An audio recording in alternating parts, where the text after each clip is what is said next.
আজ আমি আবার নিয়ে এলাম তোমাদের পছন্দের অন্যতম রহস্যভেদী কিরিটি রায়কে, যাকে সৃষ্টি করেছিলেন ডক্টর নেহার রঞ্জন গুপ্ত, যিনি জন্মগ্রহণ করেছিলেন 1911 সালের 6 জুন এবং তার মহাপ্রয়াণ ঘটে 1986 সালের 20 ফেব্রুয়ারি।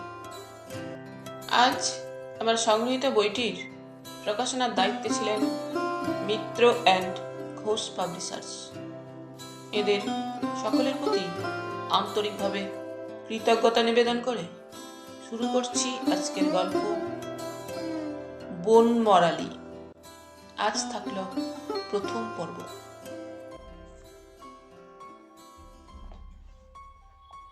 বাড়িটা তৈরি হয়েছিল বছর 3 আগেই। একেবারে সারদান অ্যাভিনিউর ওপর বাড়িটা। 3তলা ছাদে উঠলে লেক চোখে পড়ে। জায়গাটা গগনবিহারী, কর্নেল গগনবিহারী চৌধুরী কিনেছিলেন চাকরি জীবনেই। ইচ্ছা ছিল রিটায়ার করার পর বাকি দিনগুলো কলকাতা শহরেই কাটাবেন। স্ত্রী নির্মাল্যর তাই একান্ত ইচ্ছা ছিল। ইমপ্রুভমেন্ট ট্রাস্ট যখন ওই তল্লাটা জমিগুলো বিক্রি করছিল তখনই কিনেছিলেন জমিটা, 4.5 কাঠা জমি। চাকরি যখন আর বছর 6 বাকি, তখন বাড়িটা শুরু করেন। তারপর ধীরে ধীরে বাড়িটা তৈরি হয়েছে 4 বছর ধরে। দোতলা বাড়ি, উপরে 4খানা ঘর, নিচে 4খানা ঘর। একতলা ও দোতলার ব্যবস্থা সবই পৃথক। যদি কখনো একতলাটা ভাড়া দেন, সেই মতলবই সব ব্যবস্থা আলাদা করেছিলেন গগনবিহারী। মিলিটারি চাকরির জীবনে সারা ভারত ঘুরে ঘুরে বেরিয়েছেন আর্মির ইনফ্যান্ট্রি অফিসার কর্নেল চৌধুরী। কিন্তু ছাত্র জীবনে কলকাতার যে স্মৃতি তার মনের মধ্যে আঁকা হয়ে গিয়েছিল, কোনোদিন তা বুঝি ভুলতে পারেননি। কলকাতার একটি অদ্ভুত আকর্ষণ ছিল তার মনের মধ্যে চিরদিন। প্রায়ই বলতেন গগনবিহারী, দূর দূর, শহর বলতে কলকাতা শহর, বোম্বাই মাদ্রাজ দিল্লি আবার একটা শহর নাকি? প্রাণের স্পন্দন বলতে কিছুই নেই এসব জায়গায়। স্ত্রী নির্মাল্য হেসেছে। নির্মাল্য বরাবর ইউপিতেই মানুষ। সে কিন্তু বলেছে, কলকাতা আবার একটা শহর, ঘিঞ্জি ধুলো, মানুষের ভিড়। কর্নেল চৌধুরী জবাবে বলেছেন, তবু শহর কলকাতা, কলকাতা শহরই। বাড়িটা মনের মতো করেই তৈরি করেছিলেন গগনবিহারী। সামনে খানিকটা খোলা জায়গা, ফুলের বাগান থাকতে, তারপর ছোট ঘোরানো একটা গাড়ি বারান্দা, নিচে ও উপরে বড় বড় 2 হলঘর, চওড়া সাদা পাথরের সিঁড়ি। দোতলায় হলঘরটার সামনে খানিকটা খোলা ছাদের মতো টেরেস। নামকরা এক আর্কিটেক্টকে দিয়ে বাড়ির প্ল্যানটা করিয়েছিলেন। কন্ট্রাক্টরকে বলেছিলেন বাড়ি তৈরি শুরুর সময় গগনবিহারী, মিস্টার বোস, তাড়াতাড়ি বাড়িটা কমপ্লিট করে দেবেন, যতদিন না অবসর নিই চাকরি থেকে, ছুটিটায় ওখানে গিয়ে থাকবো। কন্ট্রাক্টর মিস্টার বোসও সেই মতোই অগ্রসর হচ্ছিলেন। কিন্তু বাড়ি তৈরি শুরু হবার মাস 8 পরে হঠাৎ নির্মাল্য একটা মোটর অ্যাক্সিডেন্টে মারা গেল। স্ত্রীকে অত্যন্ত ভালোবাসতেন কর্নেল চৌধুরী। স্ত্রীর আকস্মিক দুর্ঘটনাজনিত মৃত্যুটা তাই তাকে খুবই আঘাত দিল। জীবনটাই যেন অতঃপর তার কাছে মিথ্যে হয়ে গেল। একমাত্র সন্তান ছেলে রাজীব বিলেতে ইঞ্জিনিয়ারিং পড়তে গিয়ে আর ফিরল না। গগনবিহারীর বাড়ি তৈরি করার ইচ্ছাটাই যেন অতঃপর কেমন ঝিমিয়ে গেল। কন্ট্রাক্টর মিস্টার বোসকে তখন বললেন, তাড়াহুড়োর কিছু নেই, ধীরে সুস্থে কমপ্লিট হোক বাড়ি। মিস্টার বোসও অতঃপর কাজে ঢিলা দিলেন। ধীরে ধীরে সম্মুখ গতিতে কাজ চলতে লাগলো এবং বাড়ি শেষ হলো দীর্ঘ 4 বছর বাদে একদিন। তখনও চাকরির মেয়াদ 2 বছর বাকি রয়েছে। নতুন বাড়ি তালাবন্ধ হয়ে পড়ে রইল। একজন কেয়ারটেকার রইল, জার্নাল সিং। আরো 2 বছর পরে চাকরি থেকে অবসর নেওয়ার পর গগনবিহারী মাস 4 এদিক ওদিক ঘুরে অবশেষে এসে উঠলেন তার বাড়িতে এক শীতের অপরাহ্নে। মালপত্র সব আগেই চলে এসেছিল।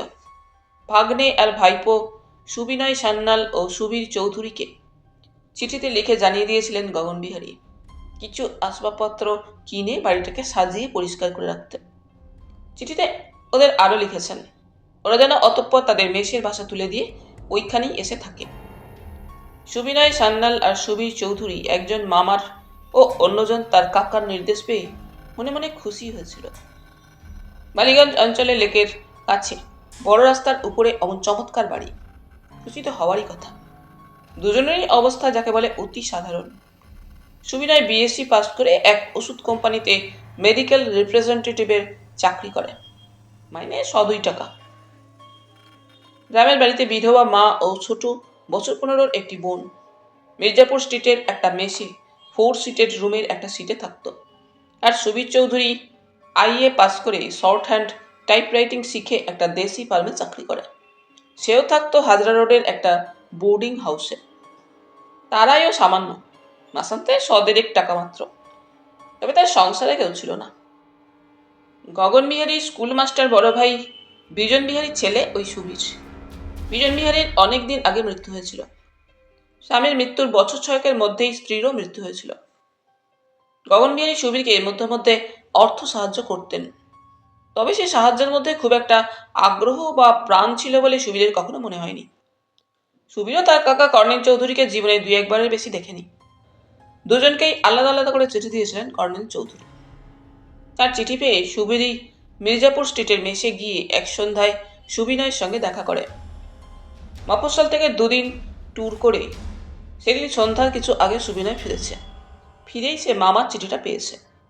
1 কাপ চা পান করতে করতে সুবিনয় মামার চিঠিটার কথাই ভাবছিল। মামা বড় লোক, মিলিটারিতে বড় অফিসার, তাদের সমপর্যায়ের মানুষ নন। তাছাড়া ওই মামার সঙ্গে তার বাবা কল্যাণ সান্যালের বিশেষ কোনো একটা প্রীতির সম্পর্কও কোনোদিন ছিল না। বরং বলা যায় বরাবর একটা মন কষাকষি ছিল। কারণ ছিল তার বাবার সঙ্গে তার মায়ের বিয়ের ব্যাপারটা কর্নেল চৌধুরী কখনো ক্ষমার চোখে দেখেননি। ওই একটি মাত্র বোন, তার মা বাসন্তী, 2 ভাইয়ের। গগন বিহারী মিলিটারি চাকরিতে ঘুরে ঘুরে বেড়াতেন ভারতবর্ষের সর্বত্র। বড় ভাই বিজন বিহারী বর্ধমান জেলার এক ছোট জায়গায় স্কুলের 2য় শিক্ষক ছিলেন।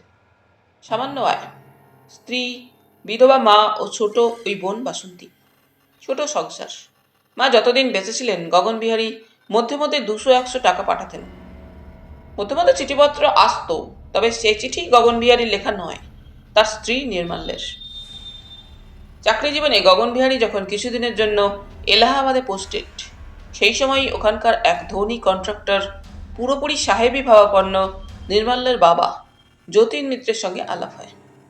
আলাপটা আরও ঘনিষ্ঠ হয়ে ওঠে মিত্র সাহেবের একমাত্র কনভেন্টে পড়া বিদুষী কন্যা নির্মাল্যকে কেন্দ্র করে। সেই ঘনিষ্ঠতার ফলেই পরবর্তীকালে বিবাহ। বিবাহের পূর্বে কিছু জানাননি মাকে বা দাদাকে গগন বিহারী, জানানো বোধহয় প্রয়োজনও মনে করেননি। বিবাহের পরে একটা চিঠিতে 2 লাইনে লিখে সংবাদটা দিয়েছিলেন মাত্র। মা এবং ভাই দুজনেই অবশ্যই আশীর্বাদ পাঠিয়েছিলেন গগন বিহারী ও নির্মাল্যকে। তারই কিছুদিন বাদে নির্মাল্যের চিঠি এলো শাশুড়ির কাছে তাকে প্রণাম দিয়ে। শাশুড়ি জীবিতা থাকবার সময় বারদই নির্মাল্য বর্ধমানে সেই অজপাড়াগায় গিয়েছিল। একবার 10 দিন ও একবার 7 দিন কাটিয়েও এসেছিল সে শ্বশুর বাড়িতে। সুবীরের বয়স তখন 12 কি 13, স্কুলের ছাত্র। আর একমাত্র বোন বাসন্তীর বয়স বছর 20। প্রাইভেটে সে ম্যাট্রিক পাস করে বাড়িতে বসে লেখাপড়া, সূচের কাজ ও অন্যান্য ঘরের কাজ করে। সুবিনয়ের বাবা কল্যাণ সান্যাল ওই সময় বিজন বিহারী স্কুলে নতুন টিচার হয়ে যান। সেই সূত্রেই কল্যাণ সান্যালের সঙ্গে বিজন বিহারী পরিচয় ও পরে ঘনিষ্ঠতা হয়। কল্যাণ সান্যাল বাসন্তীকে বিবাহ করে। বিবাহ স্থির হওয়ার পর বিজন বিহারী ভাইকে চিঠি দিয়েছিলেন সব কথা জানিয়ে। ছেলেটি যদিও স্কুল মাস্টার, সামান্য মাইনে পায়, তাহলেও লেখাপড়ায় ও চরিত্রে আদর্শ মনে হয়েছিল বিজন বিহারীর। গগন বিহারী বলাই বাহুল্য সে চিঠির জবাব দেননি। তবে নির্মাল্য দিয়েছিল চিঠির জবাব ও 500 টাকা মানি অর্ডার করে পাঠিয়ে দিয়েছিল। এসব কথা সুবিনয়ের বড় মামার মুখেই শোনা। ওই কাহিনী শোনার পর থেকেই সুবিনয়ের মনে ওই মিলিটারি অফিসার বড়লোক মামার প্রতি কেমন যেন একটা ব্রিটিশনার ভাব ক্রমশ জেগে ওঠে। পরে অবশ্যই ওই মামার সঙ্গে বারদুই দেখা হয়েছে তার। একবার দিল্লিতে বছর 7 আগে, আর শেষবার লখনৌতে বছর 2 আগে। এবং ওই দেখা হওয়া মাত্রই, তার বেশি কিছু না। গগন বিহারী তার চিঠিতে লিখেছিলেন সুবিনয়কে, সেই জন্য তার মা ও ছোট বোনকে নিয়ে তার বালিগঞ্জের বাড়িতেই এসে ওঠে। গ্রামের বাসা আর রাখার দরকার নেই। সুবিনয় চা পান করতে করতেই তার মামার চিঠিটার কথাই ভাবছিল। এমন সময় সুবীর, তার মামাতো ভাই, এসে ঘরে ঢুকল। সুবীর বলতে গেলে তার চাইতে বছর 13 বড়, কিন্তু ছোটবেলায় পাশাপাশি একই জায়গায় মানুষ হওয়ায় দীর্ঘদিন থেকেই পরস্পরের মধ্যে রীতিমতো একটা ঘনিষ্ঠতা ছিল। কলকাতায় দুজনে দু জায়গা থাকলেও মধ্যে মধ্যে দেখা সাক্ষাৎ হতো। সুবীর ঘরে ঢুকতেই সুবিনয় বলে, এই যে সুবীরদা, এসো, চা হবে নাকি? বল।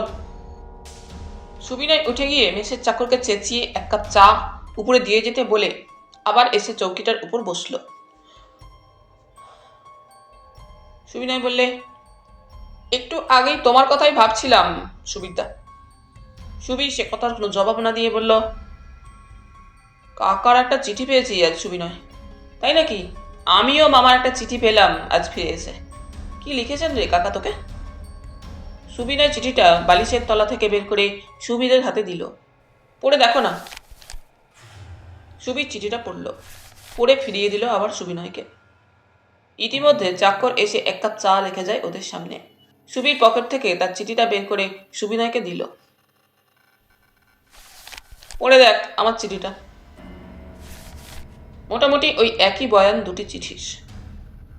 দুজনের ওপরেই নির্দেশ দেওয়া হয়েছে চিঠিতে।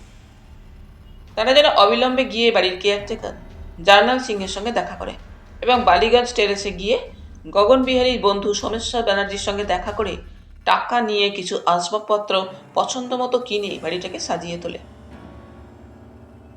টাকার জন্য যেন কৃপণতা কোনো রকম না করা হয়।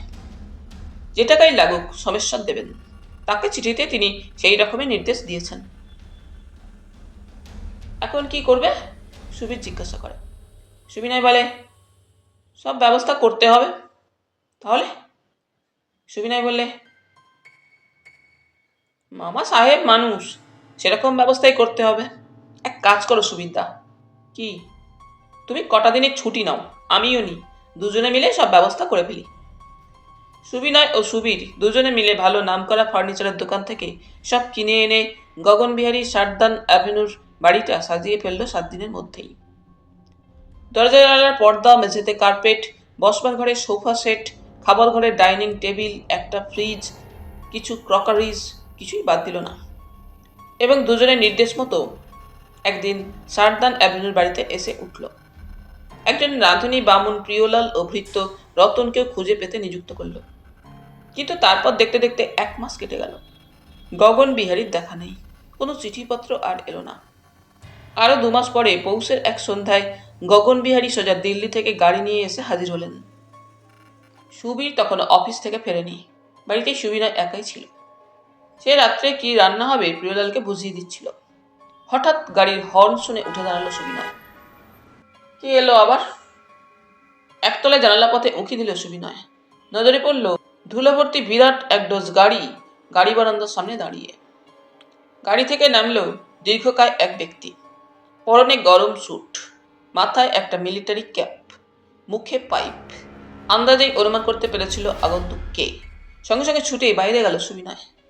জার্নাল সিং ড্রাইভার বাহাদুরের সঙ্গে হাত মিলিয়ে গাড়ি থেকে মালপত্র নামাতে ব্যস্ত তখন। সুবিনয় সামনে গিয়ে প্রণাম করতেই গগন বিহারী ওর মুখের দিকে তাকালেন। তুমি? আগে আমি সুবিনয়। মনুর ছেলে তুমি? সুবিনয়ের মায়ের ডাকনাম মনু। আগে। আমার চিঠি পেয়েছিলে? আগে। সব ব্যবস্থা করে রেখেছো? হ্যাঁ।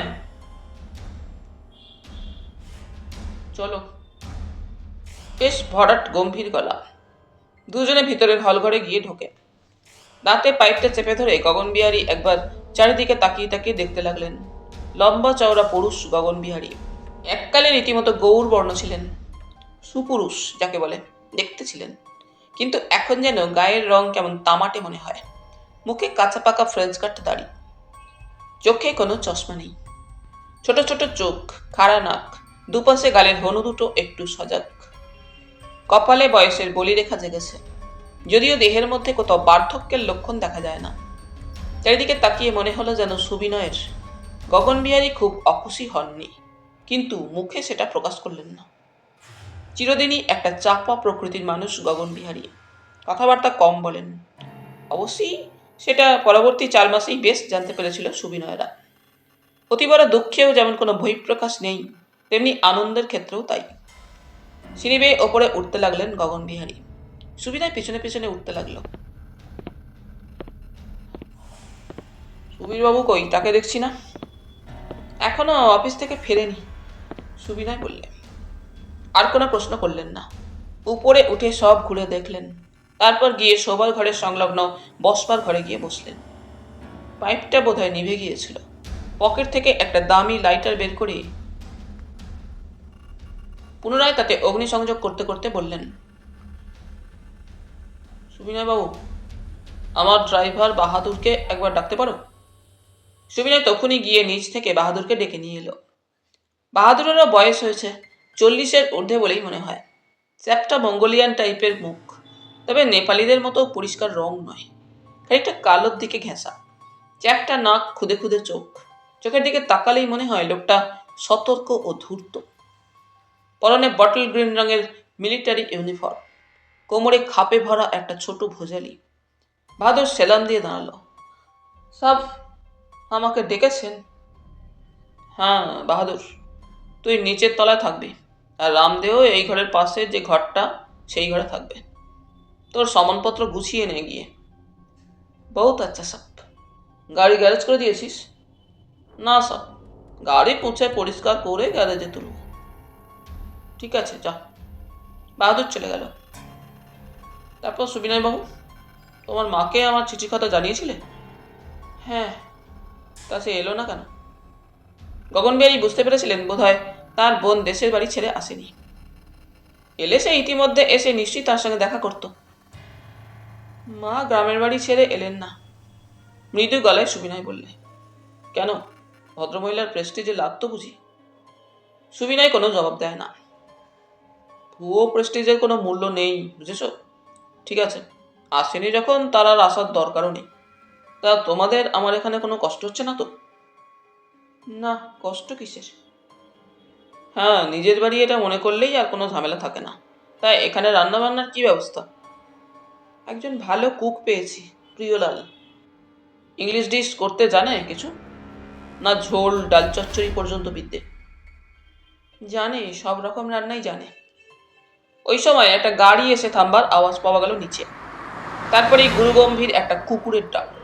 সুবিনয়ের হতচকিত ভাবটা কাটবার আগেই বাঘের মতো একটা অ্যালসেসিয়ান কুকুর ঘরের মধ্যে এসে ঢুকলো।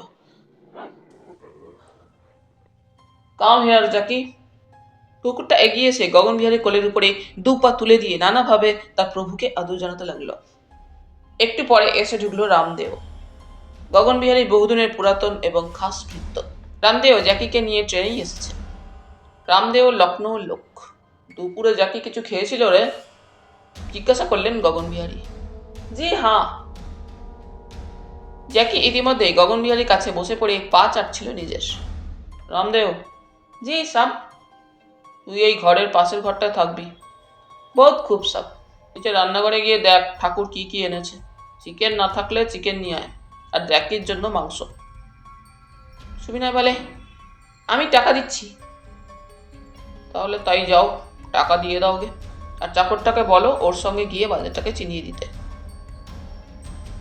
চলো রামদেও, চালিয়ে সব। সুবিনয় এগোচ্ছিল। গগন বিহারী আবার ওকে ডাকলেন। শোনো সুবিনয় বাবু। কিছু বলছিলেন?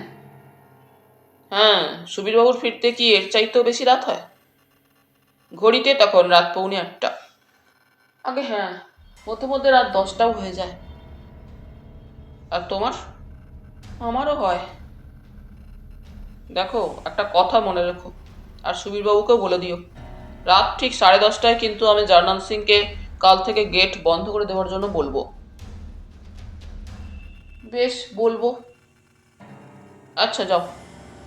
সে রাত্রে সুবীর এলো প্রায় 11:45টায়। গেট দিয়ে ঢুকতে গিয়েই থমকে দাঁড়ালো সুবীর। দোতলার উপর থেকে জ্যাকি গর্জন শুরু করে দিয়েছে। মুখ তুলে তাকালো সুবীর দোতলা বারান্দার দিকে।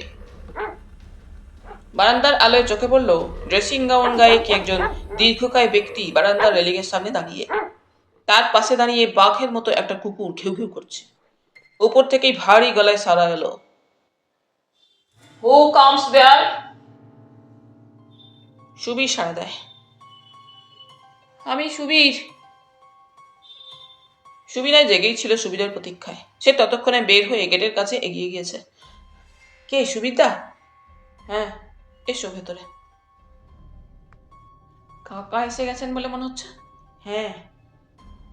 জ্যাকির ডাকাডাকি তখন থেমে গিয়েছে। নিচের তলায় দুটো ঘরে সুবিনয় ও সুবীর নিজেদের ব্যবস্থা করে নিয়েছিল। সুবীর এসে সুবিনয়ের ঘরে ঢুকলো। কখন এলো রে? সন্ধ্যাবেলা, সুবিনয় বলল। ওই বাঘের মতো কুকুরটাও সঙ্গে এনেছে নাকি? হ্যাঁ, আরও আছে। আর কে এলো আবার? ড্রাইভার কাম বডিগার্ড নেপালি বাহাদুর আর ex military personal Ramdeo. Subir pocket থেকে সিগারেট কেসটা বের করে। তার থেকে একটা সিগারেট ধরিয়ে তাতে অগ্নিসংযোগ করলো। নিঃশব্দে গোটা 2 টান দিল। এখনো জেগে আছেন? বোধ হয় তোমার ফেরার প্রতীক্ষাতেই জেগেছিলেন, তাই নাকি? তাই তো মনে হচ্ছে। কেন? বলে দিয়েছেন কাল থেকে নাকি রাত ঠিক 10:30টায় গেট বন্ধ হয়ে যাবে। গেট বন্ধ হয়ে যাবে? হ্যাঁ। তাহলে তো এখানে আমার পোষাবে না সুবিনয়। কটা দিন একটু তাড়াতাড়ি ফেরবার চেষ্টা করো না। থাম তো তুই। রাত 11টা 11:30টার আগে কোনো ভদ্রলোক আজকালকার দিনে বাড়ি ফিরতে পারে নাকি? ওসব আমার দ্বারা হবে না। সুবিনয় মৃদু হাসল। তারপর জিজ্ঞাসা করে, কিছু সুবিধে হলো? সুবীরের চাকরিটা টেম্পোরারি ছিল। মাসখানেক হলো চাকরি গিয়েছে। সে আবার একটা চাকরির চেষ্টা করছে। না। নটরাজনের সঙ্গে দেখা করেছিলে? করেছিলাম। কি বললে এসে? বললে এখনো কিছু স্থির হয়নি। ওই পোস্টার জন্য তোদের অফিসে দিন 15 বাদে একবার খোঁজ নিতে বলেছেন। ঠিক আছে, আমাদের circulation manager mister Gill Bombay থেকে ফিরুক, তাকে আবার আমি বলবো। কবে ফিরবে রে? দিন 7-8 বাদে বোধ হয়। এদিকে পকেট তো আমার গড়ের মাঠ, নেহাত থাকা খাওয়ার ভাবনা নেই এখন। পরশু 25 টাকা নিলে যে? 25 টাকা একটা টাকা নাকি? তা এত রাত হলো কেন ফিরতে? মিত্রানিকে নিয়ে সিনেমায় গিয়েছিলাম। সুবীর চরিত্রে একটু ঢিলে ঢালা, দিলদরিয়া ভাব, যা উপার্জন করে দুহাতে খরচ করে। কাল কি হবে তার জন্য কোনো চিন্তাই করে না যেন। পোশাক পরিচ্ছদও একটু বাবু গোছের। সুবিনয় কিন্তু সুবীরের ঠিক বিপরীত, সঞ্চয়ী, গোছানো চিরদিনই। সুবিনয়, কি কাল আমাকে আরো কিছু দিতে পারিস? কত? এই গোটা 20 টাকা দেব। মাসের শেষ, তোর অসুবিধা হবে না তো আবার? না। চলো ওঠো, এবার খাবে চলো। না খেয়ে এসেছো? বিশেষ কিছু খাইনি, একটা কাটলেট আর 1 কাপ চা। চল, খিদে পেয়েছে দারুণ। ডাইনিং হলে দুজনে খেতে বসে। চিকেন স্টু ও পুডিং দেখে খেতে বসে সুবীর বলে, আরে বাবা, এই যে রাজকীয় ব্যাপার প্রিয়লাল, কখন এসব রাঁধলি রে? আগে কর্তাবাবুর বেয়ারা রেঁধেছে, রামদেও। I see. স্যুপ থেকে এক টুকরো চিকেন তুলে নিয়ে চিবুতে চিবুতে সুবীর বলে, রেঁধেছে তো খাসা। সুবীর চিরদিনই একটু ভোজন বিলাসী। ওই সময় জ্যাকি এসে ঘরে ঢুকে সুবীরের গায়ের গন্ধ শুকতে থাকে। ভয়ে সুবীর ছিটিয়ে ওঠে, হাত থেমে যায় তার। উনি বাবা, এটা আবার এখানে কেন? সুবিনয় বললে, কিছু বলবে না, গন্ধ শুকে চিনে নিচ্ছে। বিশ্বাসও নেই কিছু, সুবীর বলে। জ্যাকি গন্ধ শুকে চলে গেল ঘর থেকে। খাওয়া দাওয়ার পর দুজনে ঘর থেকে বেরোলো। বারান্দায় আসতেই অন্ধকারে নজরে পড়ে বারান্দার শেষ প্রান্তে কে যেন আবছায় দাঁড়িয়ে আছে। সুবীর প্রশ্ন করে, কে কে ওখানে? আমি বাহাদুর হুজুর। সেই নেপালিতে বুঝি সুবীর? সুবীর সুধায়, হ্যাঁ। যে যার ঘরে গিয়ে অতঃপর খিল তুলে দিল। জামা কাপড় বদলেই সুবীর স্লিপিং স্যুটটা পরে নিল। একটা সিগারেট ধরিয়ে ঘরের আলো নিভিয়ে জানালার সামনে এসে দাঁড়ালো। ভালো লাগছে না সুবীরের। কাল এখান থেকে চলে যেতে পারলে ভালো হতো, কিন্তু উপায় নেই। গত মাস থেকে চাকরি নেই। টেম্পোরারি চাকরি অবশ্যই যাবে জানতই। তাছাড়া ডেপুটি ম্যানেজার মিস্টার সিং এর সঙ্গে আদৌ বনিবনা হচ্ছিল না। হয়তো এত তাড়াতাড়ি চাকরিটা যেতও না, আর মাস দুই থাকতো, কিন্তু সিং এর সঙ্গে হঠাৎ সেদিন চটাচটি হতেই পরের দিনই চাকরিটা গেল। পরের দিন অফিসে গিয়েই নোটিশ পেল, ডেপুটি ম্যানেজারের নোটিশ। মাইনে বুঝে নিয়ে তাকে চলে যেতে বলা হয়েছে। সুবিধা চলে এসেছিল সোজা টাকা কড়ি বুঝে নিয়ে অফিস থেকে বের হয়ে। চাকরি আজও একটা জোটেনি। তাহলেও এখানে সে থাকবে না, থাকতে সে পারবেও না। তবে একটা চাকরি চাই সর্বোপরি। এখানে অন্তত থাকা খাওয়ার ব্যাপারে নিশ্চিন্ত ছিল সে। তাছাড়া মিত্রানির হোস্টেলটাও কাছে। শ্যামবাজার থেকে মাস দুই হলো মিত্রানি কাছেই এখানকার একটা মেয়েদের হোস্টেলে উঠে এসেছে। হেঁটে যেতেই পারা যায় মিত্রানির হোস্টেলে। মিত্রানির কথা মনে পড়তেই অন্ধকারে সুবীরের ঠোঁটের কোণে হাসি ফুটে ওঠে। বয়স কত হলো মিত্রানির? মনে মনে একটা হিসাব করে সুবীর। খুব কম করেও 30-এর কাছাকাছি তো হবেই। চাকরি তো করছে 10 বছর। এখনো মিত্রানি ঘর বাঁধার স্বপ্ন দেখে। বিচারি আজকের দিনে ঘর বাঁধার ব্যাপারটা যেন এতই সহজ। মিত্রানি এখনো জানে না বছর 2 আগেই তার পার্মানেন্ট চাকরিটা গিয়েছে। তারপর 2 জায়গায় টেম্পোরারি কাজ করলো। শেষ চাকরিটাও মাঝখানে হলো গিয়েছে। ব্যাপারটা জানলে অত উৎসাহের সঙ্গে বলতো না, আমি 250 মতো পাই, তুমিও 300-350 পাও, দুজনের বেশ ভালোভাবেই চলে যাবে। একটা 2 ঘরওয়ালা ফ্ল্যাট না, একটা চাকরি জোগাড় করতে হবেই।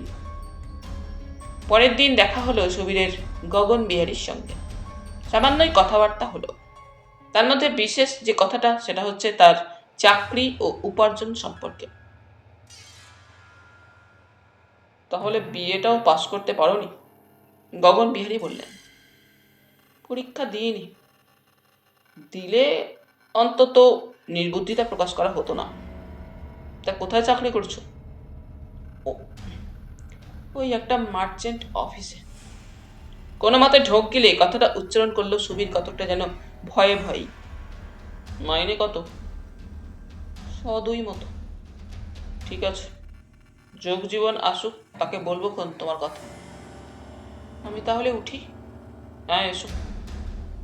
সুবীর উঠে 2 পা এগিয়েছে। পিছন থেকে গগন বিহারী ডাকলেন, হ্যাঁ শোনো, আর একটা কথা।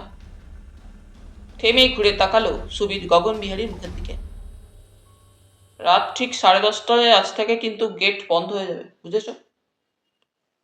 হ্যাঁ। যাও।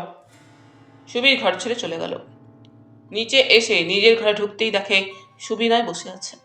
সুবিনয় জিজ্ঞাসা করলো, কি বললেন মামা সুবিদা? সুবীর খাটের উপর থপ করে বসে পড়ে বলল, ইম্পসিবল। কি হলো? এখানে বাস করা আমার চলবে না সুবিনয়। এত কড়াকড়ি, এত নিয়ম কানুন, এ তো কয়েদখানা। একটা কথা বলবো সুবিদা? কি? বলছিলাম ভালো একটা যা হোক চাকরি বাকরি না পাওয়া পর্যন্ত, তার আগেই মৃত্যুরেব নৌ সংশয়। পাগলামি করো না সুবিদা, যা বলি শোনো, হুট করে একটা কিছু করে বসো না। তাছাড়া রাজীব ওদেশ থেকে আর ফিরবে না। মামার যা কিছু তা তুমিই পাবে। আমি? হ্যাঁ, তুমি ছাড়া আর কে আছে বলো? তাহলে বলবো সুবিনয়, তুমি ভুল করেছ। ভুল করেছি? হ্যাঁ, আমি ওই চিঠিটিকে এক আঁচড়ে চিনে নিয়েছি ঘরে ঢোকার সঙ্গে সঙ্গে। তার মানে? মানে অতীব সরল, অতীব প্রাঞ্জল। হিয়ালি রাখো তো। শোনো, ঘরে ঢুকে কি দেখলাম জানো? কি? যত রাজ্যের বিলেতি, আমেরিকান আর ফ্রেঞ্চ ম্যাগাজিন। হ্যাঁ, সঙ্গে 2 বাক্স ভর্তি ম্যাগাজিন ও বইপত্র এসেছে, কাল দেখেছিলাম। ওই ম্যাগাজিনগুলো কিসের জানো? কিসের? যত নগ্ন মেয়েদের ছবিতে ভরা, আর সেই ছবিগুলো বসে উল্টে উল্টে দেখছেন তোমার মামা বাবু। সত্যি, এক বর্ণ মিথ্যে নয়। ওই ম্যাগাজিনগুলো দেখে বুঝে নিয়েছি ওর মনের অলিতে গলিতে এই বয়সেও কোন রসের প্রবাহ চলছে। কিন্তু ছি ছি, বুড়ো হয়েছেন, 7 কাল গিয়ে 1 কালে ঠেকেছেন, এখনো ওই সব পর্নোগ্রাফি নিয়ে বসে যাচ্ছেন। এই মানুষ দেবে আমায় সম্পত্তি। একটি কপর দকও নয়।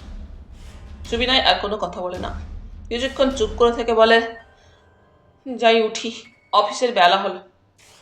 টাকাটা দিয়ে যেও কিন্তু। হ্যাঁ, মনে আছে। সুবিনয় উঠে পড়ল। 3-4 বাদে এলেন যোগজীবন সান্যাল, কলেজ জীবনের সহপাঠী গগন বিহারীশ, এবং দুজনের মধ্যে দীর্ঘদিনের ঘনিষ্ঠতা।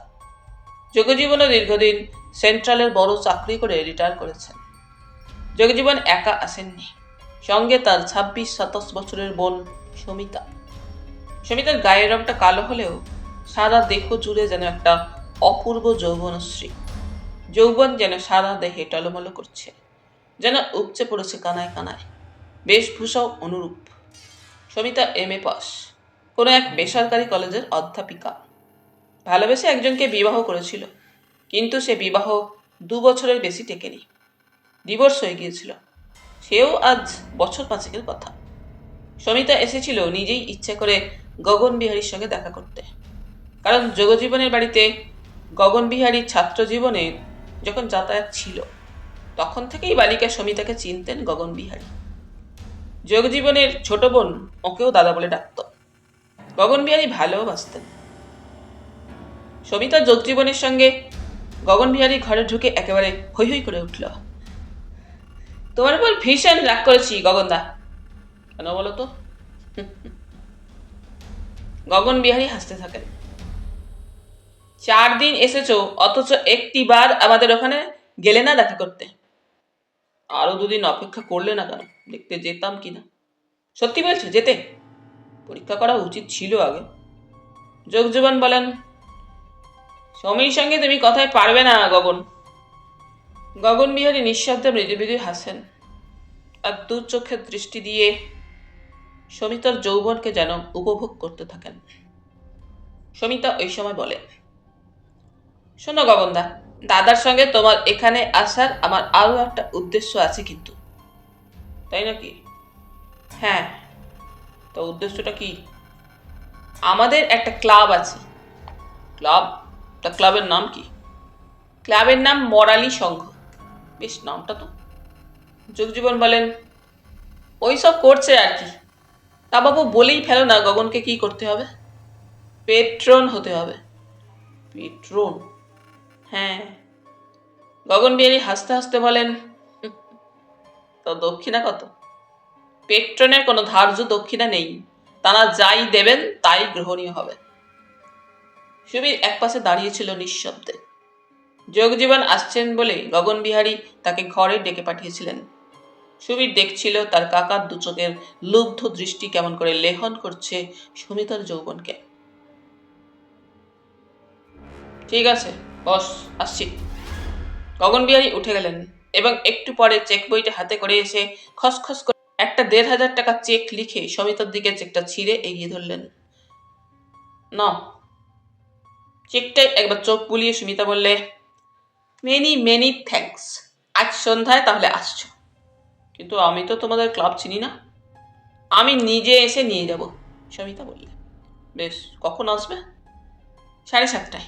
আমি তাহলে এখন উঠি গগনদা? এক্ষুনি উঠবে কি? চাটা খাও।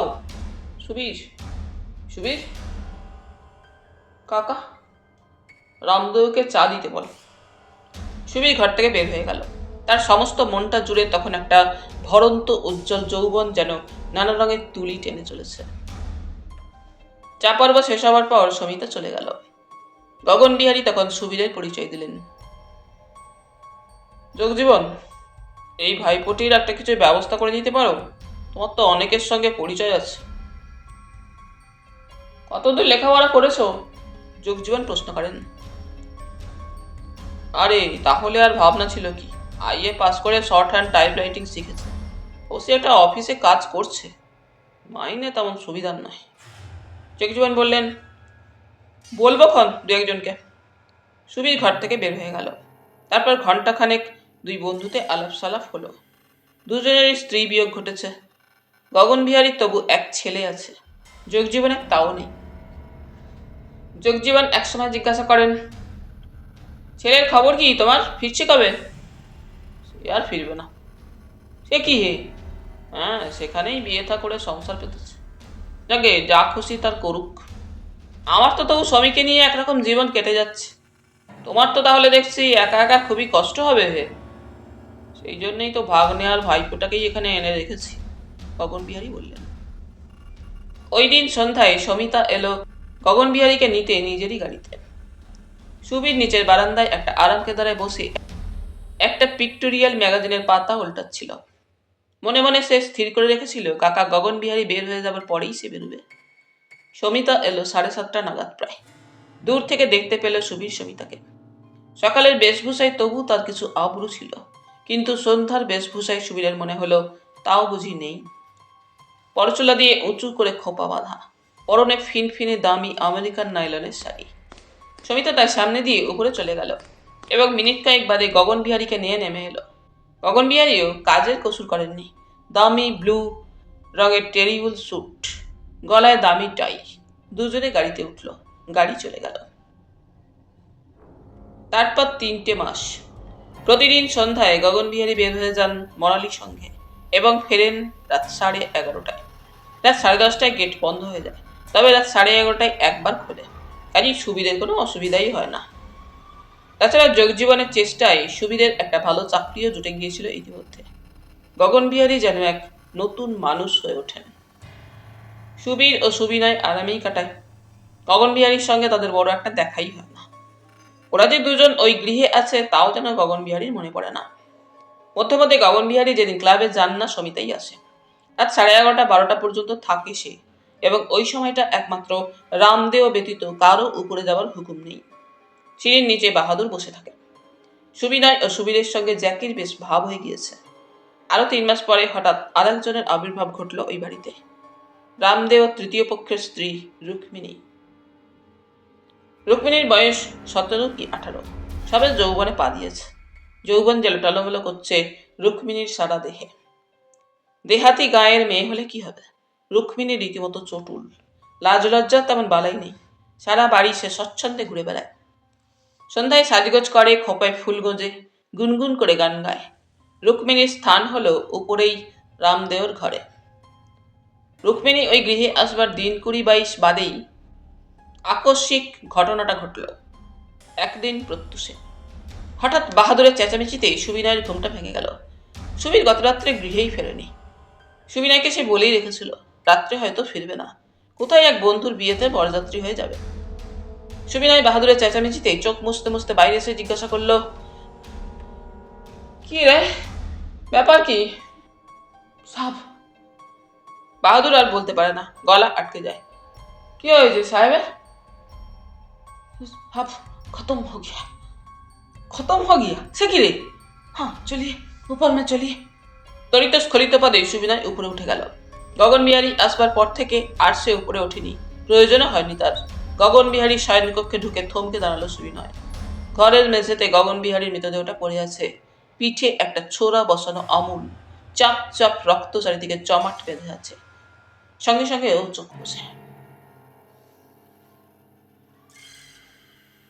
প্রায় মিনিট 10-15 লাগে সুবিনয় নিজেকে সামলে নিতে।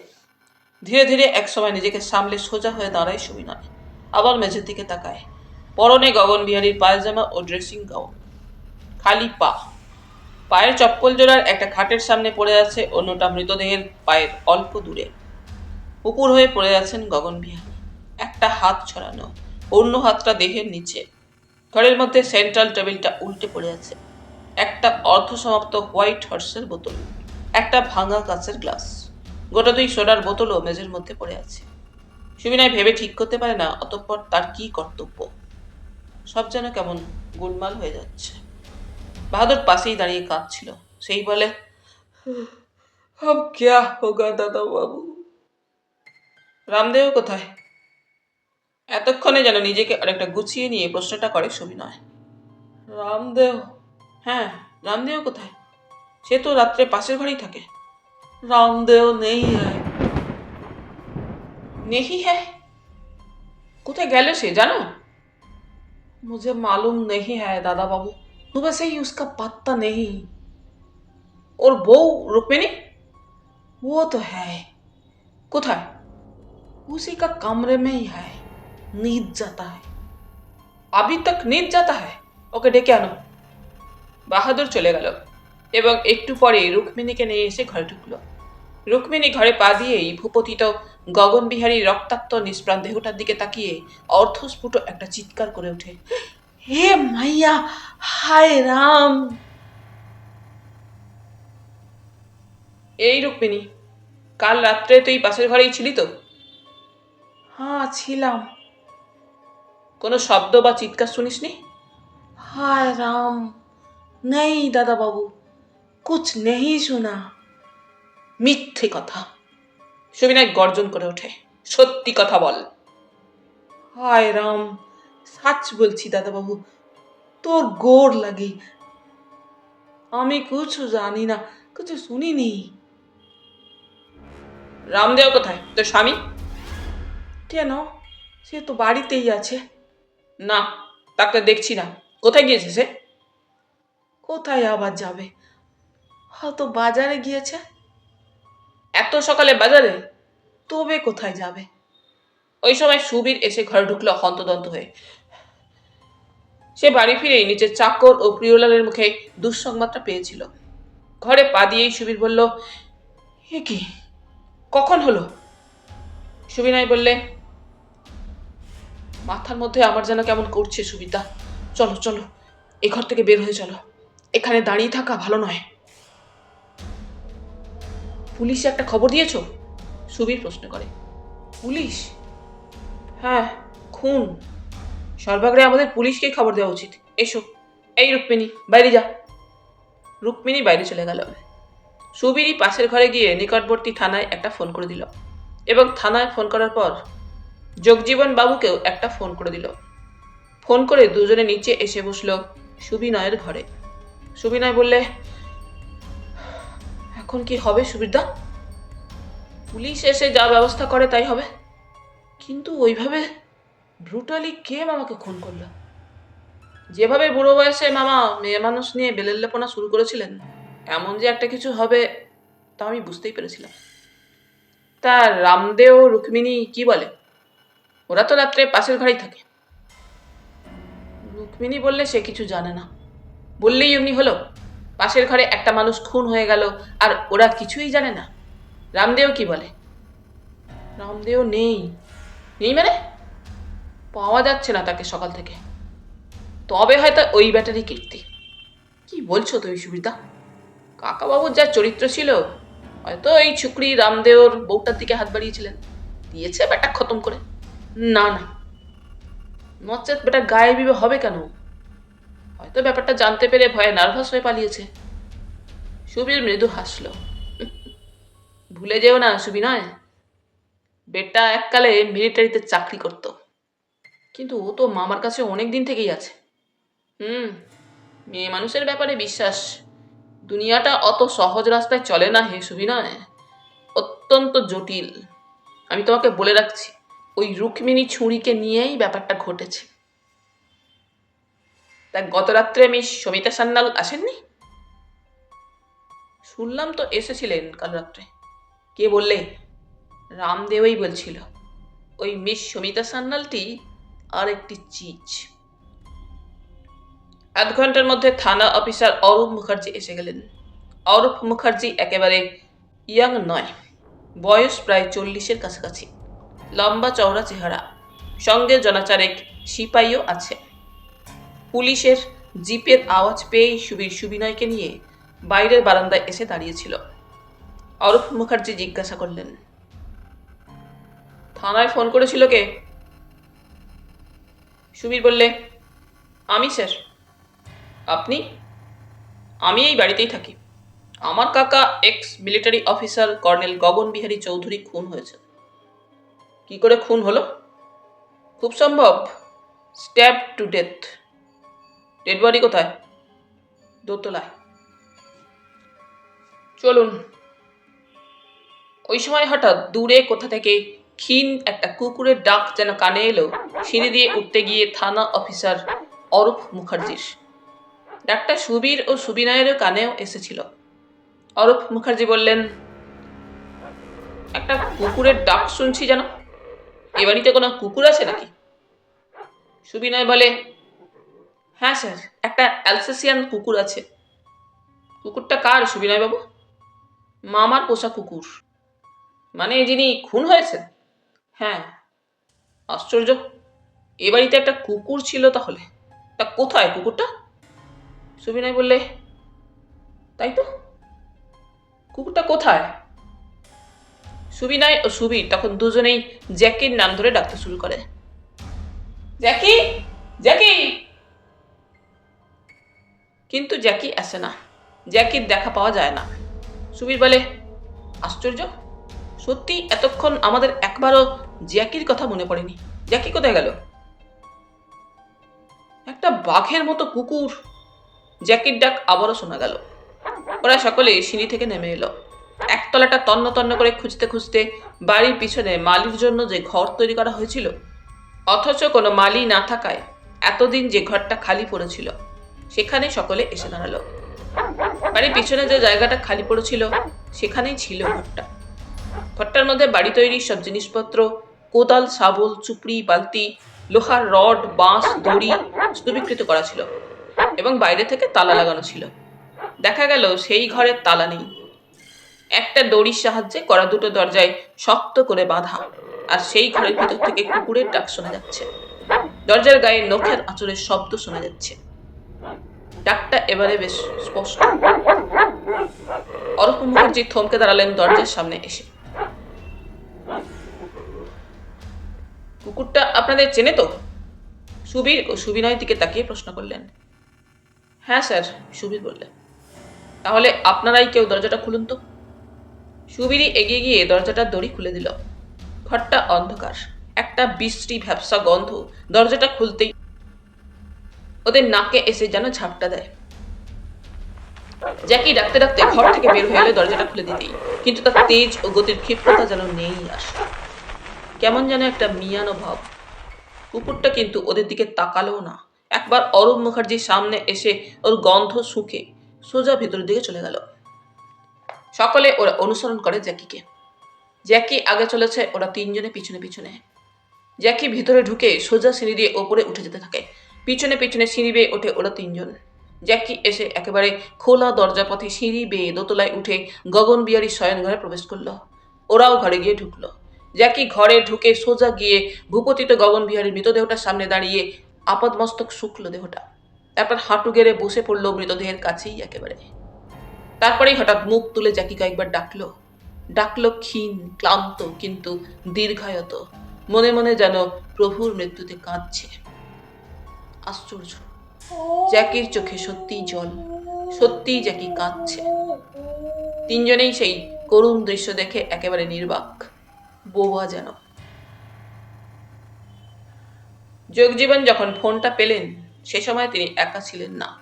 ঘরের মধ্যে দুজন ছিলেন, তিনি আর কিরিটি। যোগজীবনের খুব ভোরে ওঠা অভ্যাস বরাবরই। লেকের কাছাকাছি বাড়ি তৈরি করার পর থেকে প্রত্যহ খুব ভোরে রাত থাকতে উঠে বেড়াতে চলে যেতেন লেকে। সারাটা লেক হেঁটে চক্কর দিতেন এবং সূর্যোদয়ের আগেই ফিরে আসতেন আবার।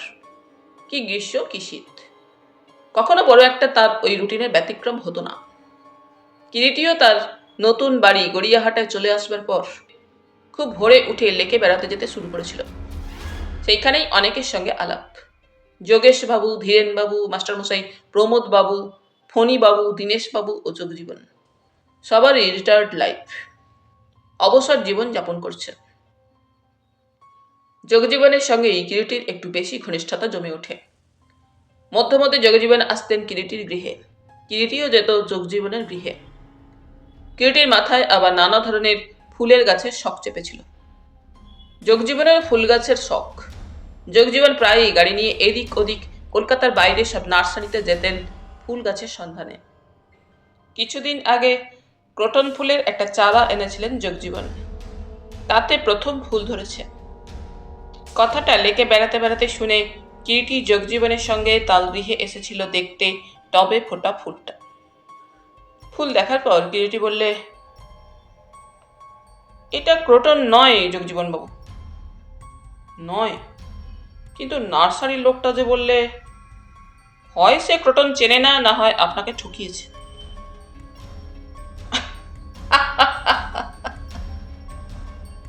যাকে না জেনে ঠকেছি, দুঃখ নেই। ভৃত্য এসে ওই সময় বললে, চা দেওয়া হয়েছে। যোগজীবনের লেক থেকে বেরিয়ে সর্বাগ্রে এক কাপ চায়ের প্রয়োজন হয়। তিনি কিরিটির দিকে তাকিয়ে বললেন, চলুন রায় সাহেব, চা খাওয়া যাক। চলুন। দুজনে বসে গল্প করতে করতে চা পান করছেন, ওই সময় এলো ফোন। চাকর এসে ফোনের কথা বললে। জগজীবন শোবার ঘরে গিয়ে ঢুকলেন। ফোনে গগন বিহারীর মৃত্যুর সংবাদ পেয়ে তো একেবারে জগজীবন। তাও স্বাভাবিক মৃত্যু নয়, খুন। জগজীবন মিনিট 10 বাদে বসবার ঘরে ফিরে আসতেই কিরিটি জগজীবনের মুখের দিকে তাকিয়ে যেন একটু বিস্মিতই হয়। কি ব্যাপার জগজীবন বাবু, ফোনে কোনো দুঃসংবাদ ছিল নাকি? ইউ লুক ভেরি মাচ পেল অ্যান্ড ডিস্টার্বড। জগজীবন চেয়ারটার উপর বসতে বসতে বললেন, সত্যিই দুঃসংবাদ রায় সাহেব। আমার এক দীর্ঘদিনের বন্ধু, মাত্র কয়েক মাস আগে মিলিটারি থেকে রিটায়ার করে সারদান অ্যাভিনিউতে বাড়ি করে বসবাস করতে এসেছিল সে। কি হয়েছে তার? He has been killed. Killed মানে হত্যা করেছে তাকে? কিরিটি প্রশ্ন করে। হ্যাঁ, স্ট্যাব টু ডেথ। কোথায়? তার শোবার ঘরে। আমাকে তার ভাইপো সুবীর এক্ষুনি একবার যেতে বললে। আপনি বসুন, প্রস্তুত হয়ে আসি। ড্রাইভার তো এত তাড়াতাড়ি আসেনি, একটা ট্যাক্সি নিয়েই যাবো ভাবছি।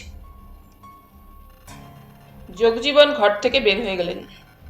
কিরিটি তার পকেট থেকে চুরুট ও দেশলাই বার করে চুরুটে অগ্নিসংযোগ করল। জগজীবন মিনিট 5 মধ্যেই ফিরে এলেন। চলুন।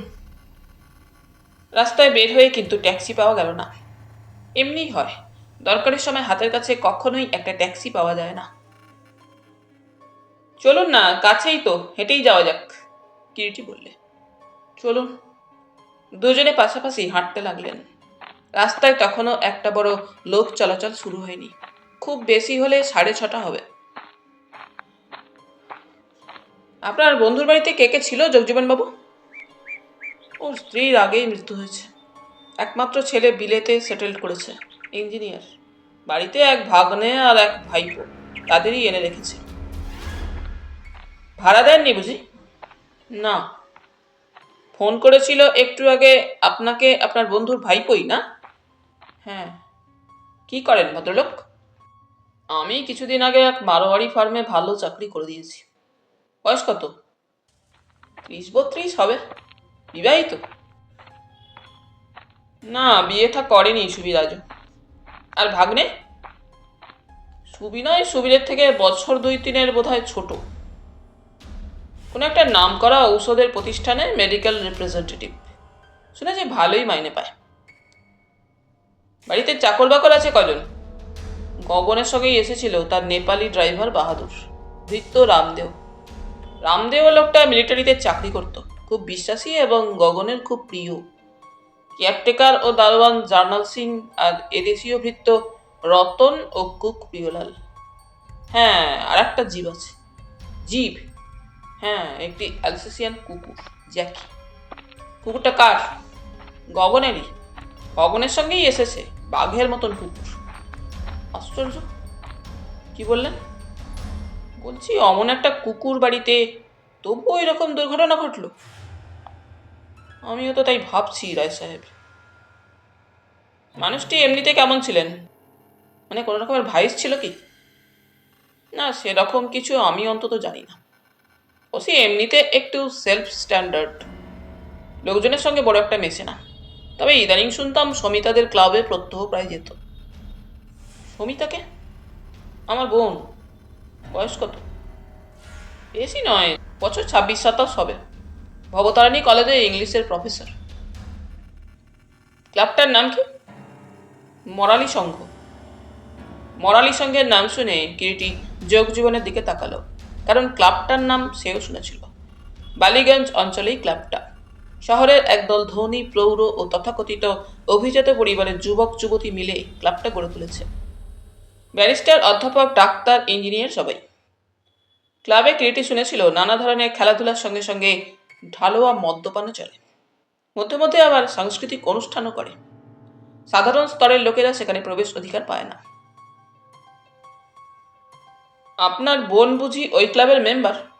মেম্বার মানে? একজন প্রধান পান্ডা। লেখাপড়ার ক্লাব নিয়েই তো আছে, হইচই করে। আমিও আপত্তি করিনি, থাক।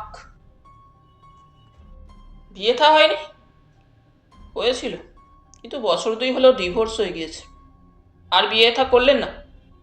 না, ভালোবেসে বিয়ে করেছিল, কিন্তু তাও টিকলো না 2 বছরের বেশি। কিরিটি কোনো কথা আর বলে না। ইতিমধ্যে ওরা গগনবিহারীর বাড়ির গেটের সামনে পৌঁছে গিয়েছিল। জগজীবন বলেন, এই বাড়ি। কিরিটি লক্ষ্য করলো দুজন লাল পাগড়ি গেটের সামনে দাঁড়িয়ে। তারা ওদের প্রবেশে বাধা দিল না। কিরিটি প্রবেশ করায় সঙ্গে সঙ্গেই একটা করুণ দীর্ঘায়িত কুকুরের ডাক ওদের কানে এলো। কিরিটি বললে, কুকুরটা কাঁদছে। জগজীবন কিছু বললেন না। দুজনে এগিয়ে গিয়ে গাড়ি বারান্দায় উঠল। ভৃত্য রতন ও বাহাদুর সেখানে দাঁড়িয়েছিল। জগজীবনকে দেখে বাহাদুর সেলাম দিল। বাবুজি। বাহাদুর? সব চলা গিয়া বাবুজি। বাহাদুরের গলায় কান্নার আভাস, চোখে জল। कैसे हुआ, कुछ पता मिला बहादुर? नहीं बाबूजी, अभी तक समझ में नहीं आता है, ऐसा कैसे हो सकता? তুমি তো কাল রাত্রে বাড়িতে ছিলে। জি। রামদেও কিছু জানে না? সেও কিছু বলতে পারছে না? জগজীবন আবার প্রশ্ন করলেন। रामदेव का पता ही नहीं मिलता बाबूजी सुबह से। কেন, সে কোথায় গিয়েছে? कहा जाने किधर गया, अभी तक नहीं लौटा। ওর বউ জেনানা কোথায়? উপর মে হ্যায়। ওর বউ তো পাশের ঘরে থাকতো, সেও কিছু বলতে পারছে না?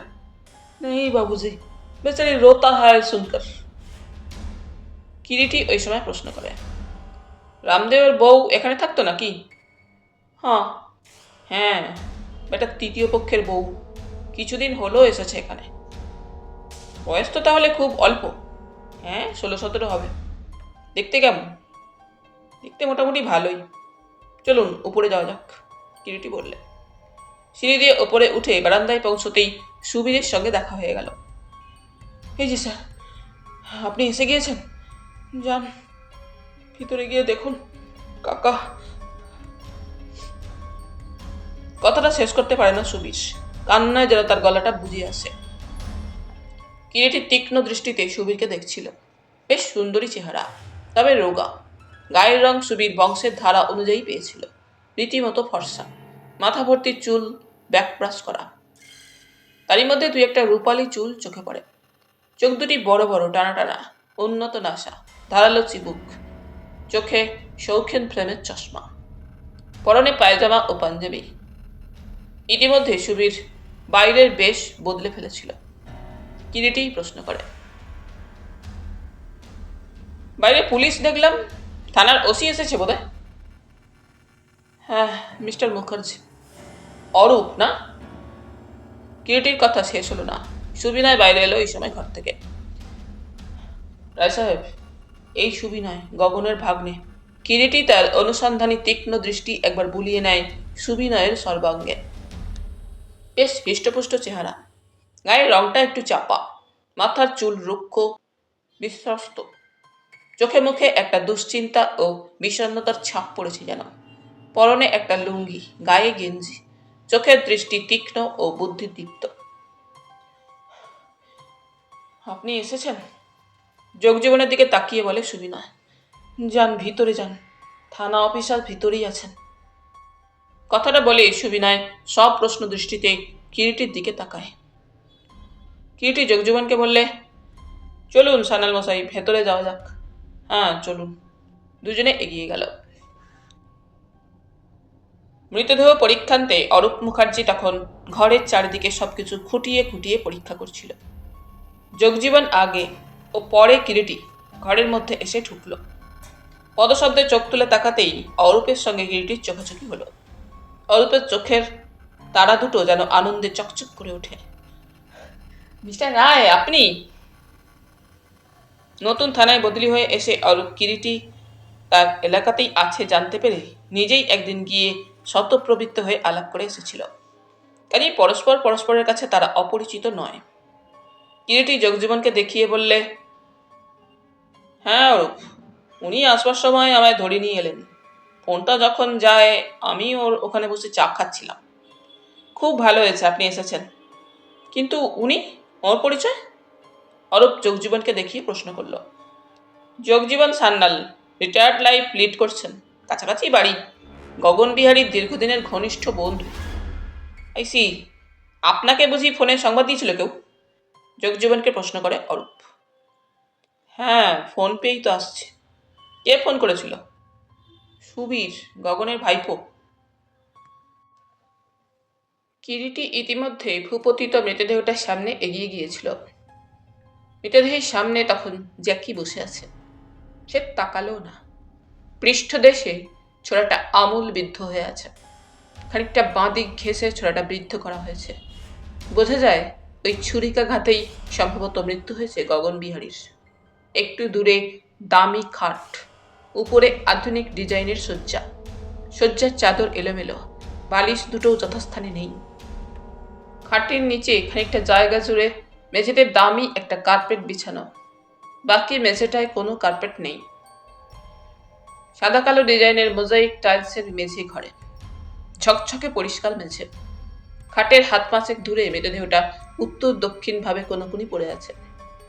বড় সাইজের মিরার বসানো একটি গডরেজের স্টিলের আলমারির গা ঘেঁষে। কিরিটি নিচু হয়ে বসলো মৃতদেহের সামনে। চোখে মুখে মৃতদেহের যেন একটা সুস্পষ্ট যন্ত্রণার চিহ্ন অঙ্কিত হয়ে আছে। বুকের ছোড়াবিদ্ধ রক্তাক্ত ক্ষতস্থান ছাড়া মৃতের ডান দিককার গালে একটা সরু লম্বা ক্ষতচিহ্ন চোখে পড়ল। ডান হাতটা মৃতের মুঠো করা, হাতের পাতায় খানিকটা রক্ত জমে আছে কালো হয়ে।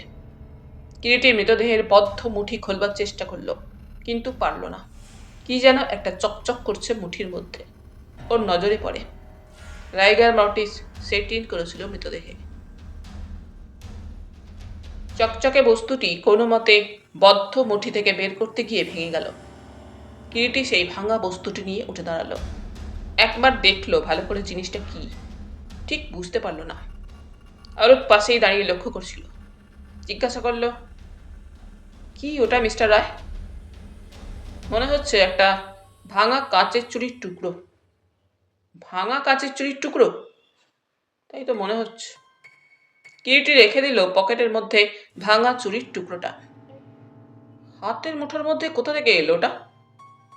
কিরিটি মৃদু হেসে বললে, হয়তো কোনো পলাতকা প্রেয়সীর চিহ্ন রয়ে গিয়েছিল ভদ্রলোকের হাতের মুঠোর মধ্যে। কি বলতে চান মিস্টার রায়? কিরিটি কিন্তু অরূপ মুখার্জির সে প্রশ্নের কোনো জবাব দিল না। সে তখন ঘরের চারিদিক তীক্ষ্ণ দৃষ্টিতে দেখছে। ঘরটা বেশ বড় সাইজের। দক্ষিণ ও উত্তরমুখী দুটো দুটো করে বড় সাইজের ডাবল পাল্লার জানলা, জানালায় গ্রিলস বসানো। ঘরের সংলগ্ন বাথরুম। ঘরের দুটো দরজা, একটা পাশের ঘরে যাবার তার মধ্যে। কিরিটি বাথরুমের মধ্যে দিয়ে ঢুকলো ঘর থেকে। ইটালিয়ান টাইলস দিয়ে বাথরুমের দেওয়ালের অর্ধেকটা মোড়া, মেঝে মোজাইকের। মস্ত বড় একটা বাথটব, আয়না বসানো দেওয়ালে। আয়নার নিচে কাচের সেলফ, সেলফের উপরে shaving sets, shaving cream, brush, toothpaste, toothbrush, tongue cleaner, চিরুনি ও brush, shaving lotion, lavender spray, nail cutter, সযত্নে সাজানো। সবই পরীক্ষা করে দেখলো কিরিটি। দামি ও বিলিতি। ব্লু রঙের একটা বেসিন, টাওয়েল র্যাকে ব্লু রঙের একটা টার্কিশ টাওয়েল এলোমেলো ভাবে ঝোলানো। টাওয়েলটা তুলে নেড়ে চেড়ে পরীক্ষা করতে গিয়ে নজরে পড়লো কিরিটির ফিকে লালচে আর একটা ব্রাউন রঙের ছোপ ছোপ দাগ টাওয়েলের মধ্যে।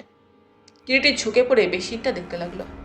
বেসিনের কলটা ভালো করে বোধহয় টাইট করা নেই, ক্ষীণ ধারা জল পড়ে যাচ্ছিল তখনও। বেসিনের সাইডে সাবান রাখবার জায়গায় সাবানটাও ঠিকভাবে রাখা নেই মনে হয় যেন। সাবানটা তুলে নিয়ে ঝুঁকে দেখলো কিরিটি। দামি গন্ধওয়ালা সাবান, সাবানটাও বিলিতি মনে হয়। বাথরুমের ফ্লোরে এখানে ওখানে জল তখনও জমে আছে। ব্রাকেটে একটা ড্রেসিং গাউন ঝুলছে। পুনরায় কাচের সেলফটা ভালো করে পরীক্ষা করে দেখতে গিয়ে হঠাৎ কিরিটির নজরে পড়ল মাথার চিরুনির গায়ে কয়েকটা বড় বড় চুল আটকে আছে। চিরুনি থেকে চুলগুলো ছাড়িয়ে একটা কাগজে মুড়ে কিরিটি পকেটে রেখে দিয়ে বাথরুম থেকে বের হতে গিয়ে থমকে দাঁড়ালো। বাথরুমে মেথডদের যাতায়াতের যে দরজাটা, তার পাল্লা দুটো ভেজানো থাকলেও ভিতর থেকে খিল দেওয়া নেই, খোলা। কিরিটি দরজার পাল্লা দুটো টেনে খুলতেই নজরে পড়ল ঘোরানো লোহার সিঁড়িটা। ওই সিঁড়ি মেথডদের বাথরুমে যাওয়া আসার জন্য ব্যবহৃত হয়। বাথরুমের দরজাপাতেই কিরিটির নজরে পড়ে বাড়ির পিছন দিকে বেশ খানিকটা খোলা জায়গা, ঘাস ও আগাছায় ভর্তি। দূরে প্রাচীর ঘেঁষে একেবারে ছোট একটা ঘর। চারিদিকে দেখে কিরিটি দরজাটা টেনে দিয়ে বাথরুম থেকে বের হয়ে এলো আবার।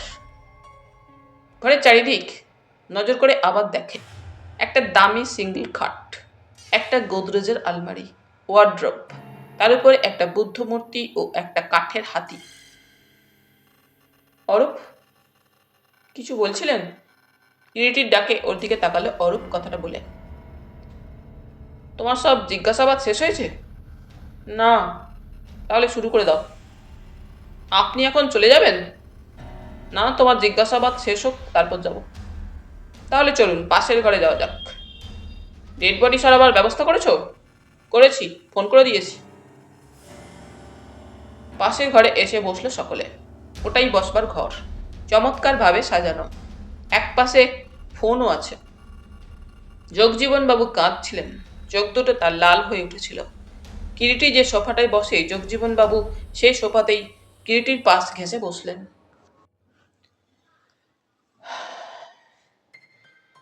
রায় সাহেব, জগজীবনবাবু রুদ্ধ গলায় ডাকলেন। বলুন। এ কি হলো বলুন তো? গগনকে এমন নিষ্ঠুরভাবে কে হত্যা করলো? জগজীবন যেন কান্না রোধ করতে পারছিলেন না। আমি বুঝতে পারছি সানাল মশাই, বন্ধুর মৃত্যুতে খুব শকড হয়েছেন। তবে কি তবে? ওর মৃত্যুর মানে অপঘাত মৃত্যুর জন্য আমার মনে হচ্ছে যেন উনিই দায়ী। গগন নিজে দায়ী? তাই তো আপাতত মনে হচ্ছে আমার। কেন? কিরিটির জবাবটা আর দেওয়া হলো না। সুবিনয় এসে ঘরে ঢুকল। অরূপ সুবিনয়ের দিকে তাকিয়ে বললে, বসুন সুবিনয় বাবু। সুবিনয় বসল। আপনি তো প্রথম দেখেন মৃতদেহ, তাই না? না মিস্টার মুখার্জি, আমি না, বাহাদুর। সেই প্রথমে দেখে আমাকে ডেকে আনে। কাল রাত্রে আপনি তো বাড়িতেই ছিলেন? হ্যাঁ, কাল শনিবার ছিল, বেলা 4টে নাগাদ অফিস থেকে ফিরে আসি। তারপর আর বের হইনি, নিচে নিজের ঘরেই ছিলাম। কখন শুতে যান? আমার বরাবর একটু তাড়াতাড়ি শুয়ে পড়াই অভ্যাস। রাত্রে 10টা নাগাদ শুয়ে পড়েছিলাম। আর সুবীরবাবু?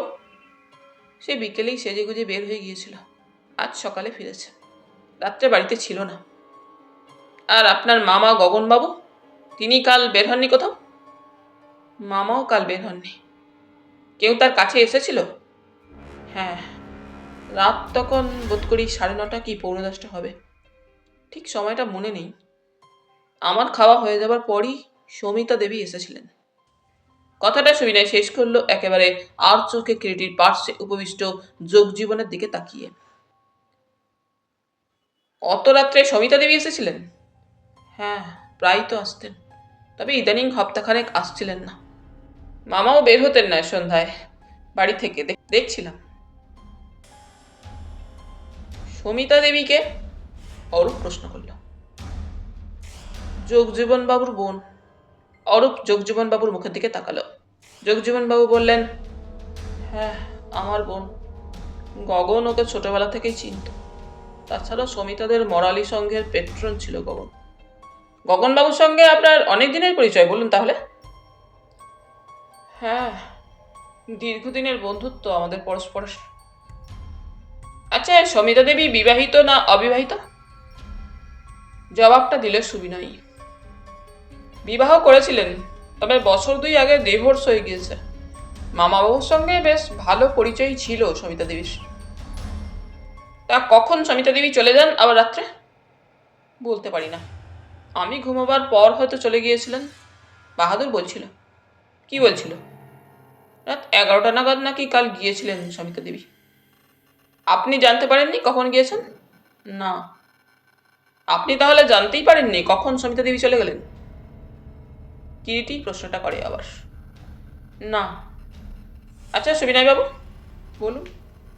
আপনার মামার একমাত্র ছেলে তো বিলেতেই সেটেলড, শুনেছিলাম আর ফিরবে না। সেই রকমই শুনেছি। আপনার মামাকে তার সম্পর্কে কখনো কিছু বলতে শুনেছেন? না। তিনি চিঠিপত্র লিখতেন না তার বাবাকে? না, শুনিনি কখনো। তাহলে তো দেখা যাচ্ছে গগনবাবুর যা কিছু আছে, এই বাড়ি ও অন্যান্য সম্পত্তি, টাকা কড়ি, সবকিছুর ওয়ারিসান আপনি ও সুবীর বাবুই। তা আমি কি করে বলবো কাকে তিনি সবকিছু দেবেন বা না দেবেন? উইল টুইল কিছু করেছিলেন? মাসখানেক আগে শুনেছি উইল করেছিলেন মামাবাবু। কার কাছে শুনলেন? সুবীরদার মুখে। তিনি কেমন করে জানলেন কথাটা? জানি না। জিজ্ঞাসা করেননি? না।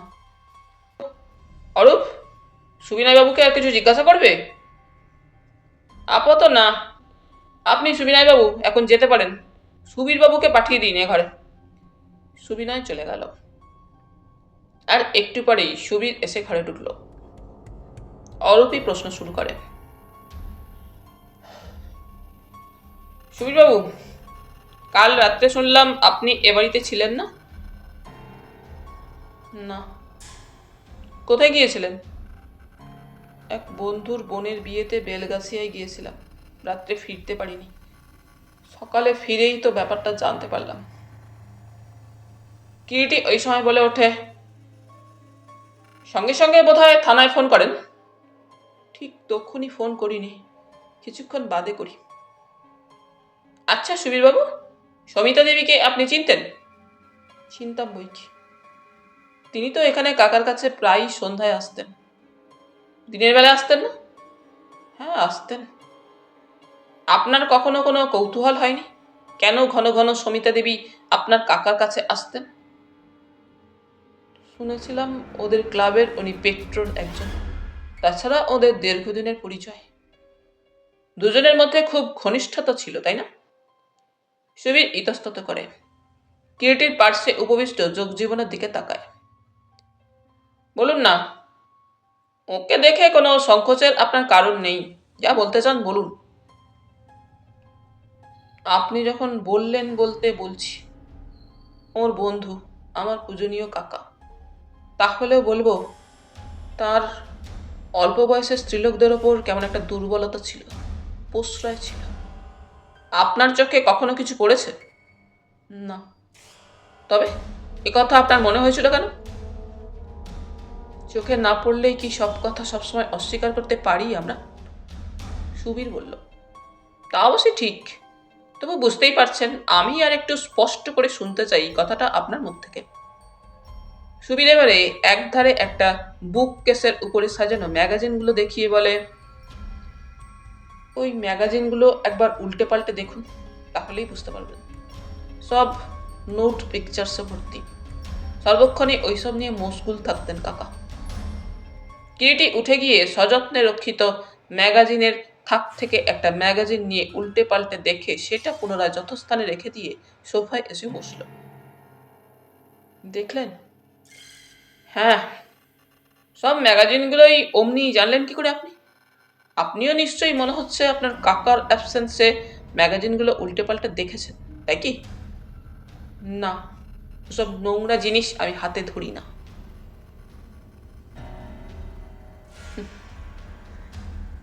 কিরিটি সুবীরের কথায় মৃদু হাসল।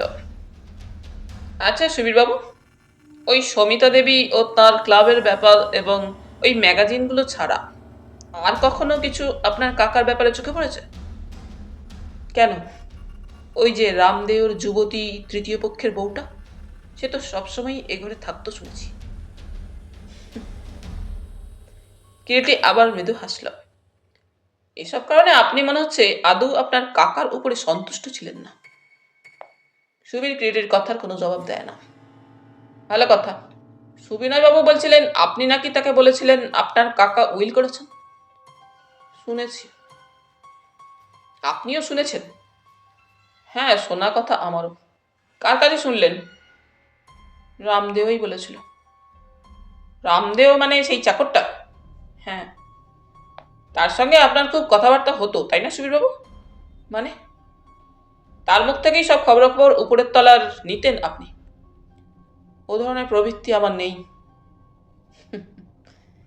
কিরীটি আবার মৃদু হাসল, তারপর বলল, ঠিক আছে, আপনার উপরে কাকার মনোভাবটা কেমন ছিল? কেন, ভালোই। He liked me very much. সুবীরবাবু, এবার আর একটা প্রশ্নের আবার জবাব দিন। বলুন। আপনার কাকার হত্যার ব্যাপারে কাউকে আপনার সন্দেহ হয়? কাকে সন্দেহ করব? কেন, রামদেওকে? রামদেও? হ্যাঁ, আপনিই তো একটু আগে বলছিলেন তার যুবতী স্ত্রীর প্রতি আপনার কাকার দুর্বলতা ছিল। রামদেও হয়তো সে কথা জানতে পেরে আক্রোশের বশে আপনার কাকাকে ছোড়া মেরে পালিয়েছে। বিচিত্র নয় কিছু। বলছেন? আপনিই তো তাই বলছেন। আমি আপনার ওপিনিয়নটা নিচ্ছিলাম। সুবীর যেন কেমন একটু বিব্রত বোধ করে। অরূপ, তুমি আর ওকে কিছু জিজ্ঞাসা করতে চাও নাকি? কিরিটি বলে। না, আপনি যেতে পারেন। বাহাদুরকে পাঠিয়ে দিন। বাহাদুর এসে ঘরে ঢুকল। তাহলে বন্ধুরা, আজ এই পর্যন্তই। গল্প পাঠ তোমাদের ভালো লেগে থাকলে তোমাদের কাছে আবারও অনুরোধ থাকলো, লাইক, শেয়ার এবং সাবস্ক্রাইব করে তোমাদের মূল্যবান মতামত পাঠানোর জন্য। ধন্যবাদ।